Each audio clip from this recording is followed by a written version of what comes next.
अस्सलाम वालेकुम क्लास। आवाज़ आ रही है एंड स्लाइड्स विजिबल हैं।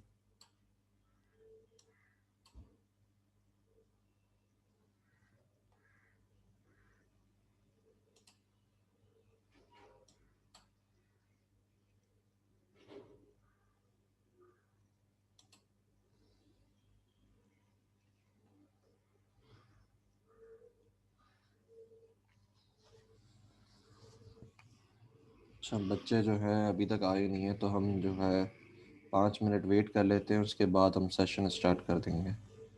ऑलरेडी हमारा 10 मिनट का वेट हो चुका है। 5 मिनट और वेट कर लेते हैं। टॉपिक आज का बहुत ज़्यादा इम्पोर्टेंट है और मुश्किल भी है, तो काइंडली वेट कर लेते हैं ताकि किसी का लॉस ना हो।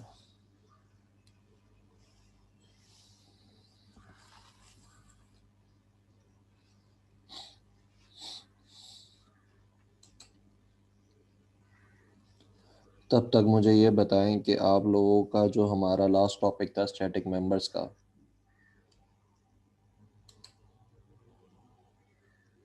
उससे रिलेटेड या अभी तक जो हमने पढ़ा है उससे रिलेटेड कोई अगर सवाल है तो मुझसे पूछ सकते हैं।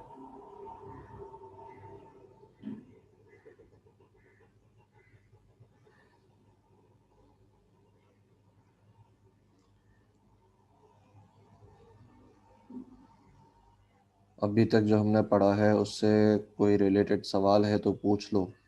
सबको कह रहा हूँ।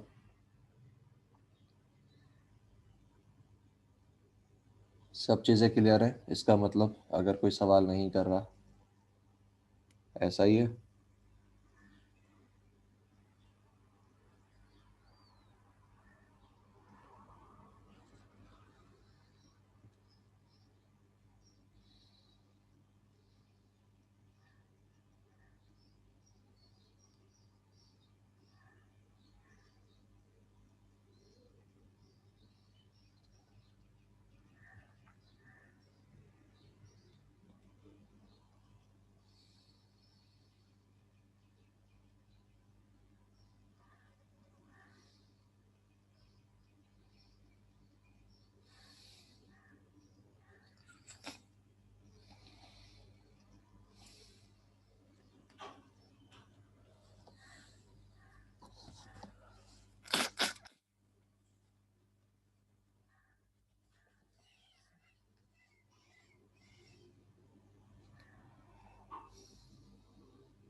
ठीक है, इस लेक्चर स्टार्ट करते हैं।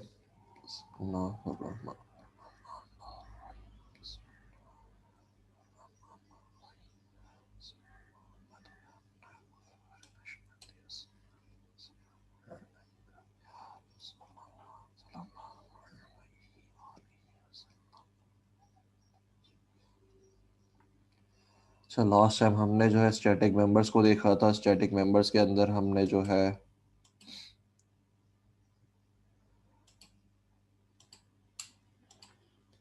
स्टैटिक एट्रीब्यूट्स को देखा, उसके बाद मेथड्स को देखा, स्टैटिक मेथड्स, स्टैटिक कंस्ट्रक्टर को देखा और फिर स्टैटिक क्लासेस को देखा। अभी जो है इससे पहले हम पिलर्स ऑफ ऊ पढ़ रहे थे, जिसमें इनहेरिटेंस को हमने देख लिया था, एब्स्ट्रैक्शन को देख लिया था, उसके बाद इनकैप्सुलेशन को हमने देख लिया। उसके बाद एक पिलर रह गया था और उस एक पिलर को हमने जो है साइड पे रखकर उससे पहले कंस्ट्रक्टर्स पढ़े और फिर स्टैटिक मेंबर्स को पढ़ा। अब जो है हम दोबारा पिलर्स ऑफ ऊप के ऊपर आ जाएंगे और उसमें जो लास्ट पिलर था पॉलीमॉर्फिज्म, उसको आज डिस्कस करेंगे। तो उससे पहले मुझे ये बताएं कि आप लोगों ने लैब के अंदर कंस्ट्रक्टर ओवरलोडिंग पढ़ लिया है? लैब के अंदर आप लोगों ने कंस्ट्रक्टर ओवरलोडिंग पढ़ लिया है? सब बच्चों का फीडबैक जो है रिक्वायर्ड है, सारे रिप्लाई करो चैट मैसेज में, मैं इंतज़ार कर रहा हूँ आप लोगों का। आप लोगों ने लैब के अंदर कंस्ट्रक्टर ओवरलोडिंग पढ़ लिया है, हाँ या ना?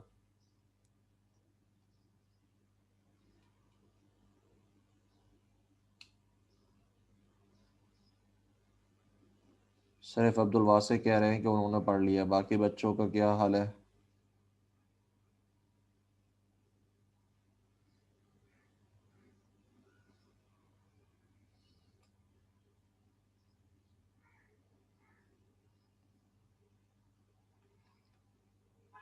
अच्छा, जिन्होंने हाँ कहा है वो अफान से पढ़ रहे हैं, सर अफान से पढ़ रहे हैं, ऐसा ही है? जिन्होंने हाँ कहा है, ठीक है। और बाकी जो बच्चे, बाकी स्टूडेंट्स जो है जिन्होंने नहीं पढ़ा, वो किससे पढ़ रहे हैं? लैब के अंदर आपको कौन पढ़ा रहा है?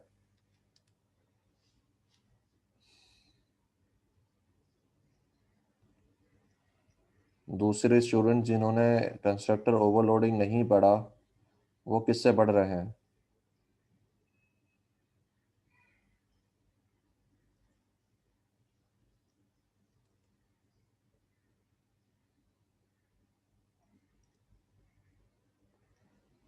अच्छा, तो आप लोगों ने नहीं पढ़ा, तो इसमें कोई प्रॉब्लम वाली बात नहीं है।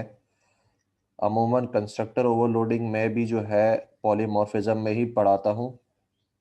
तो जिन्होंने पहले पढ़ लिया है उनके लिए जो है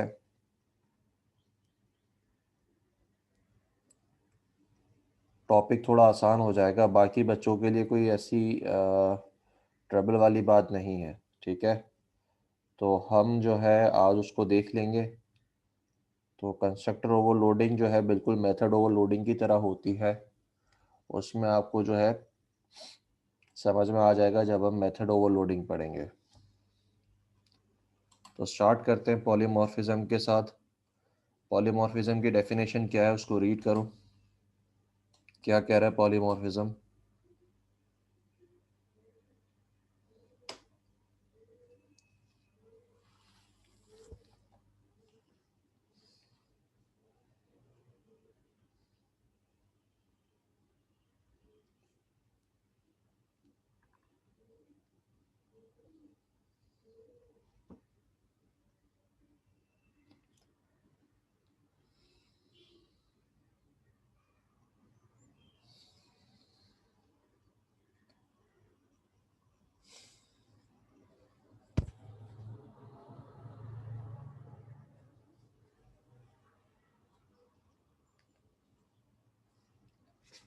हाँ, तो कौन बता सकता है क्या कह रही है डेफिनेशन? डेफिनेशन का मतलब क्या, कोई समझा सकता है?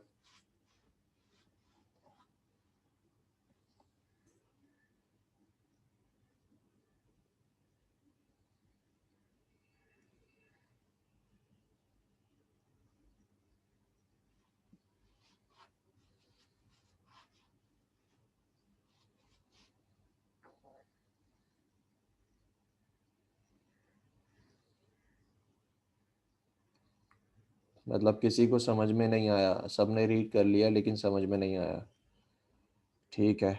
पॉलीमॉर्फिज्म बेटा क्या कहता है?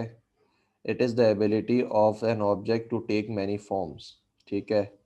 अगर हम इसको जनरल डेफिनेशन कहें, अगर हम सिर्फ पॉलीमॉर्फिज्म की इंग्लिश में मतलब को समझें, इस डेफिनेशन को छोड़ दें, तो उसमें क्या मतलब है? एक से ज़्यादा शक्लों में, सूरतों में, बिहेवियर के अंदर किसी चीज़ का हाजिर होना। अब इसके अंदर अगर हम ऊप के अंदर देखें तो यही मतलब आपका अप्लाई होता है फॉर ऑब्जेक्ट्स, कि आपका जो ऑब्जेक्ट होता है किसी भी क्लास का, वो एक वक्त में एक से ज़्यादा फॉर्म्स के अंदर एग्जिस्ट कर रहा होता है। किस तरीके से करता है, नीचे एग्जांपल दी हुई है कि एक स्टूडेंट जो है वो एक ह्यूमन भी है और साथ में एक सन भी है, और साथ ही साथ वो एक स्टूडेंट भी है। तो एक ही ऑब्जेक्ट है लेकिन वो एक वक्त में तीन फॉर्म्स के अंदर एग्जिस्ट कर रहा है। ये बात समझ में आई सबको? जी बेटा।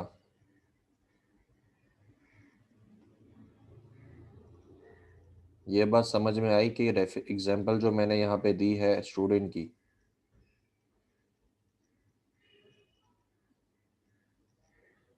अच्छा, कुछ बच्चे ही एक्टिवली पार्टिसिपेट कर रहे हैं रिप्लाई करने में, बाकी बच्चे जो हैं आई गेस सीट पे नहीं है या समझ में नहीं आ रहा क्या क्या मसला है आप लोगों के साथ। अपना फीडबैक जो है सारे चैट मैसेज में दे दिया करो, ताकि मुझे याद रहे कि कौन से बच्चे पार्टिसिपेट कर रहे हैं, क्लास में एग्जिस्ट कर रहे हैं, और कौन से बच्चे जो हैं वो नहीं है क्लास में। तो इट इज़ नेसेसरी कि आप अपना पार्टिसिपेशन जो है या फीडबैक अपना ज़रूर दें। तो इससे मुझे याद रहता है कि कौन से बच्चे जो हैं क्लास में मौजूद हैं। Other than that I will start marking absent for those student जो रिप्लाई नहीं कर रहे।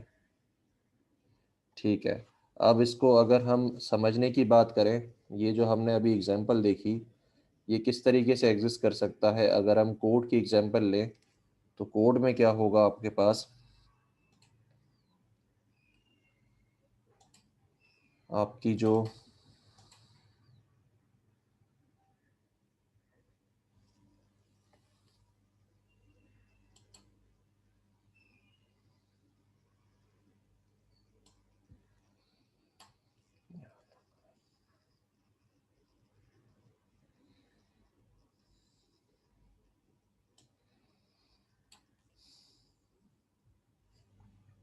यहाँ पे हम एक क्लास बनाएंगे, पब्लिक क्लास ह्यूमन। ह्यूमन आ गया, फिर उसके बाद पब्लिक क्लास सन आ गया जो कि ह्यूमन को इनहेरिट कर रहा है। अब इसके बाद एक और क्लास आ गई, पब्लिक क्लास स्टूडेंट, जो कि सन को इनहेरिट कर रहा है। अब इससे होगा क्या, जब स्टूडेंट का ऑब्जेक्ट बनेगा स्टूडेंट, तो ये आपके पास क्या होगा, इसकी सारी चीज़ें भी इसके ऑब्जेक्ट में अटैच्ड होंगी, ह्यूमन की, सन की सारी चीज़ें भी अटैच्ड होंगी, और वो सारी चीज़ें जो स्टूडेंट की होंगी वो भी इसमें अटैच्ड होंगी। तो इससे होगा क्या, एक स्टूडेंट का ऑब्जेक्ट जो है उसकी फॉर्म्स को अगर हम देखें तो वो साथ ही साथ ह्यूमन भी है, क्योंकि उसमें सारी चीज़ें हैं ह्यूमन की, वो सन भी है और वो स्टूडेंट भी है। मतलब क्या होगा, अगर सपोज करें मैं यहाँ पे एक स्ट्रिंग ले लेता हूँ, पब्लिक स्ट्रिंग नेम, और उसके बाद जो है पब्लिक स्ट्रिंग फादर नेम, और पब्लिक स्ट्रिंग रोल नंबर। तो आप यहाँ पे देख सकते हो कि जब मैं स्टूडेंट के ऑब्जेक्ट को एक्सेस करता हूँ तो मेरे पास फादर नेम भी आ रहा है, नेम भी आ रहा है, और रोल नंबर भी आ रहा है। तो अब ये एग्जांपल क्लियर हो गई कि एक ऑब्जेक्ट जो है एक से ज़्यादा फॉर्म्स के अंदर कैसे एग्जिस्ट कर रहा है। हाँ बेटा, ये एलेबोरेशन क्लियर हुई, एग्जांपल समझ में आई।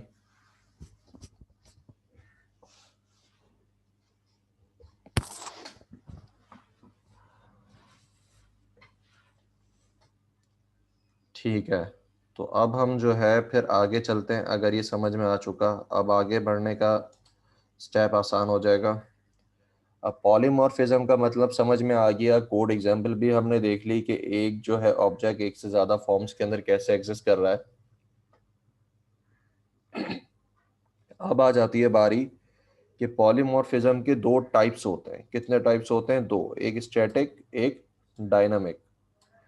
स्टैटिक पॉलीमॉर्फिज्म वो होता है जिसका बिहेवियर जो है आपको कोड करते वक्त या कंपाइल टाइम के वक्त, जब कोड कंपाइल हो रहा हो उस वक्त उसका बिहेवियर शो होने लगे, एक से ज़्यादा उसके फॉर्म्स शो होने लगे। और डायनामिक पॉलीमॉर्फिज्म वो होता है जब आपके पास कोड एग्जीक्यूट हो जाए, रन टाइम पे आपको पता चले इसका बिहेवियर जो है एक से ज़्यादा फॉर्म्स के अंदर है। तो हम जो है पहले स्टैटिक पॉलीमॉर्फिज्म देखेंगे। स्टैटिक पॉलीमॉर्फिज्म में दो आपके कॉन्सेप्ट्स है, पहला मेथड ओवरलोडिंग, दूसरा method over sorry operator overloading. अब मेथड ओवरलोडिंग का मतलब क्या होगा, हम सिर्फ फिलहाल ओवरलोडिंग के ऊपर फोकस रखते हैं। ओवरलोडिंग का मतलब क्या है जी क्लास? ओवरलोडिंग का मतलब क्या है? हद से ज्यादा लोड लोड डालना। हद से ज्यादा लोड डालना। कोई एग्जांपल दे सकते हो इसकी?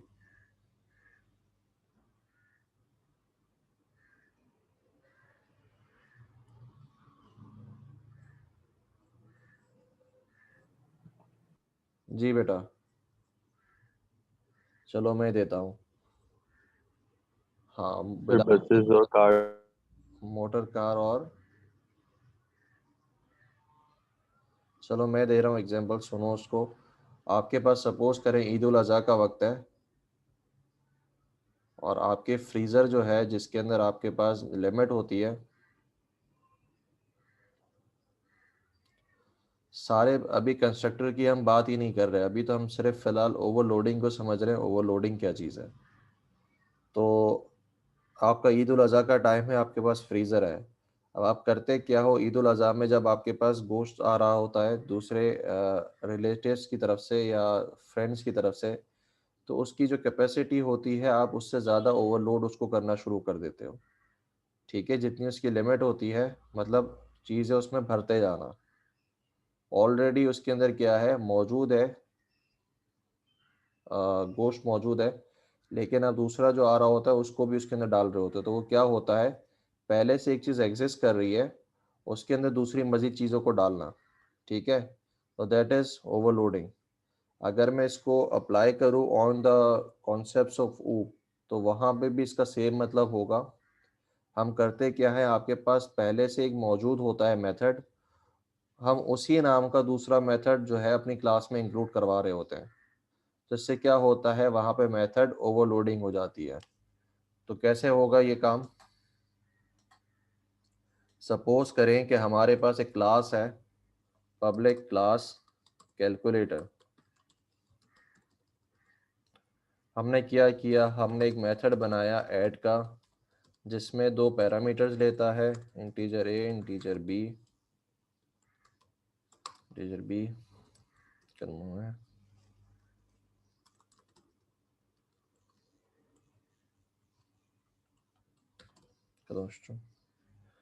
उसके बाद इन दोनों के सम को वो प्रिंट करवाता है। ठीक है, अब आपका जो प्रोग्राम था उसको आपके टीम मेंबर ने यूज़ किया, o b is equals to new calculator. उसके अंदर उसने क्या किया, उसने दो पैरामीटर्स पास किए और उसका काम हो गया। आप एक टीम में सॉफ्टवेयर बना रहे थे जिसके अंदर कैलकुलेटर आपने बनाया था, कैलकुलेटर की क्लास आप पे आपने काम किया था, आपने कोड किया था। उसमें आपने एक ऐड का फंक्शन दिया था जो कि क्या कर रहा था, दो पैरामीटर्स को लेता था और उनको सम करता था और फिर स्क्रीन पे शो करवाता था। अब आपका जो कुलीग है या आपका फ्रेंड है या आपका जो मेंबर है टीम का, उसने इस क्लास के ऊपर काम किया था जो कि क्लास प्रोग्राम की थी। वो क्या कर रहा था, आपके कैलकुलेटर की क्लास को इस्तेमाल कर रहा था, उसके अंदर उसने दो पैरामीटर्स लिए और उसने अपना काम भी कर लिया। अब आप दोनों का काम जो है मर्ज हो चुका है, एक दूसरे के ऊपर डिपेंडेंट है। अब सपोज करें कि आपका एक तीसरा मेंबर जो है वो आता है और वो कहता है कि यार अब जो है रिक्वायरमेंट चेंज हो गई है सॉफ्टवेयर की, अब हमारे पास जो है एडिशन ऐसी भी होगी जिसमें तीन पैरामीटर्स हो सकते हैं, मतलब तीन नंबर्स की एडिशन भी होगी। तो आप क्या करोगे उसके लिए, आप यहाँ पे जाओगे, इंटीजर सी लिखोगे और आपका काम हो जाएगा। ठीक है, तीन पैरामीटर्स आ गए, एडिशन भी परफॉर्म हो जाएगी। लेकिन इससे प्रॉब्लम क्या होगा, जो आपका टीम नंबर मेंबर वन था, ठीक है, उसका काम बिगड़ जाएगा, उसके पास एरर देने लगेगा। वो क्या कहेगा कि ऐसा कोई ऐड का फंक्शन ही नहीं है जो कि दो पैरामीटर्स लेता हो। तो प्रॉब्लम यहाँ पे क्या हो रही है, अगर आप टीम मेंबर टू के लिए काम, अगर उसकी प्रॉब्लम रिजॉल्व करते हो तो टीम मेंबर वन का काम खराब हो जाता है, और अगर टीम मेंबर वन का काम रिजॉल्व करते हो तो टीम मेंबर टू का काम नहीं हो पाता। तो यहाँ पे हम क्या करते हैं, फिर हम यहाँ पे ऐसी जगह पे मेथड ओवरलोडिंग अप्लाई करते हैं। मेथड ओवरलोडिंग क्या होती है, आप सेम सिग्नेचर रखते हो अपने मेथड का, यहाँ पे देखें सिग्नेचर सेम होगा, नाम वही होगा, सिर्फ उसके पैरामीटर्स चेंज हो जाएंगे। अब इससे क्या होगा, इससे ये फायदा होगा कि आपका जो टीम मेंबर टू था उसके पास ये वाला मेथड भी विजिबल होगा, और जो पहला वाला मेंबर था उसका काम भी जो है वो रिजॉल्व रहेगा, उसमें कोई प्रॉब्लम नहीं होगी। तो होगा क्या कि जब आपके पास दो पैरामीटर्स होंगे तो ये वाला मेथड चलेगा, अगर कोई दो पैरामीटर्स पास करता है तो उसके पास ये वाला मेथड चलेगा, और अगर कोई तीन पैरामीटर्स पास करता है तो उसके पास ये वाला मेथड चलेगा। अब बात आती है कि पॉलीमॉर्फिज्म यहाँ पे क्या है। यहाँ पे एक से ज्यादा फॉर्म्स कैसे दिखा रहा है, तो यहाँ पे आप देखोगे कि जब हमने पॉलीमॉर्फिज्म पढ़ा तो उसमें हमने कौन सा चीज़ पढ़ रहे हैं, स्टैटिक पॉलीमॉर्फिज्म। स्टैटिक पॉलीमॉर्फिज्म क्या है? जो आपको कोड करते वक्त कंपाइल टाइम पे या कंपाइल टाइम पे आपको अपना एक से ज़्यादा बिहेवियर शो करे। तो यहाँ पे आप देखोगे जैसे ही मैं यहाँ पे ओ बी डॉट लगाता हूँ और ऐड लिखता हूँ, तो यहाँ पे आप देखोगे कि यहाँ पे अब आपके पास दो ऑप्शंस हैं।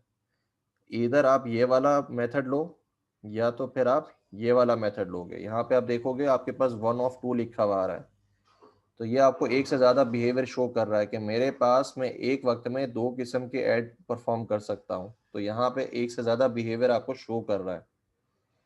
यहाँ पे देखो 3 पैरामीटर्स आ गए। जब मैं ऊपर जाता हूँ तो यहाँ पे 2 पैरामीटर्स आ गए। ठीक है, 3 पैरामीटर्स, 2 पैरामीटर्स, तो एक से ज़्यादा बिहेवियर आपको शो कर रहा है। अब यहाँ पे अगर हम इसको ये पास कर देते हैं तो ये 3 पैरामीटर्स वाले पे चला जाएगा। जी, तो मेथड ओवरलोडिंग समझ में आ गया।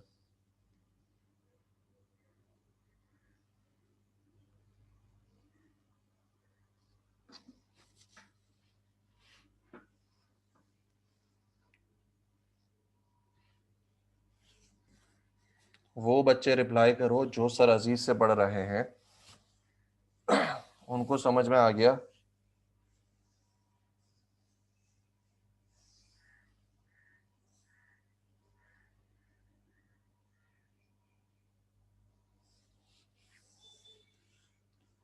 ठीक है, अब यहाँ पे क्या बात आती है, यहाँ पे एक चीज़ गौर से देखें कि मैं यहाँ पे क्या कर सकता हूँ। मुझे सिग्नेचर अपना सेम रखना है, सिर्फ अपने पैरामीटर्स को चेंज कर सकता हूँ।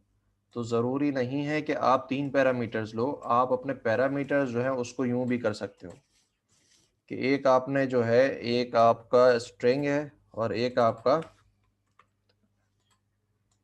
इंटीजर है। अब भी तो पैरामीटर चेंज है, तो अब आपके पास क्या होगा, ये आपके पास एक और मेथड ओवरलोड हो गया। यहाँ पे देखो 2 पैरामीटर्स हैं, मैंने यहाँ पे भी 2 पैरामीटर्स लिए हैं, लेकिन यहाँ पे इंटीजर है और यहाँ पे स्ट्रिंग है।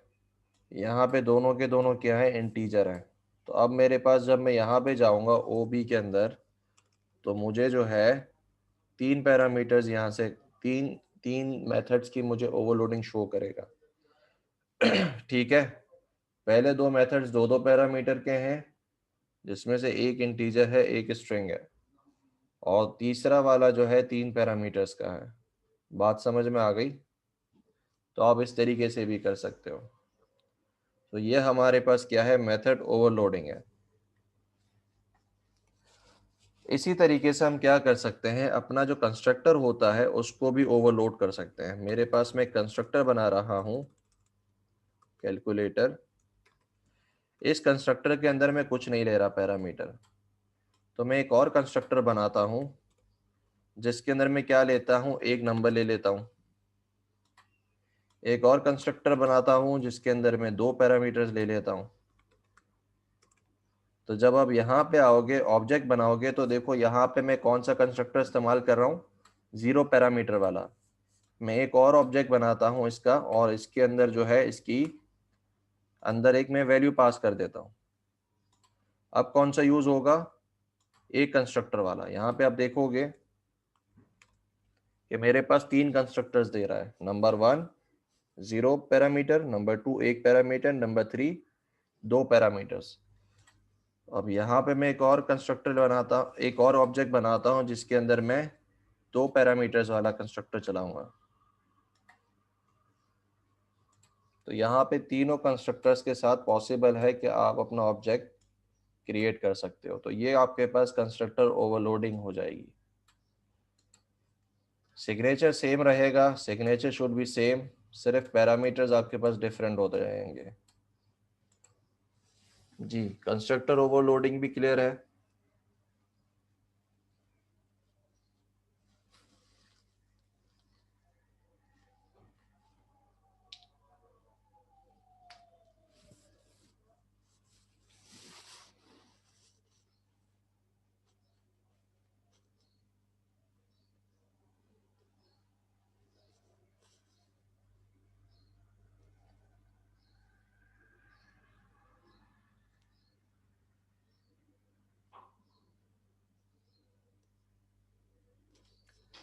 अच्छा, सबको क्लियर है? तो अब एक काम करेंगे, आपके पास 10 मिनट है।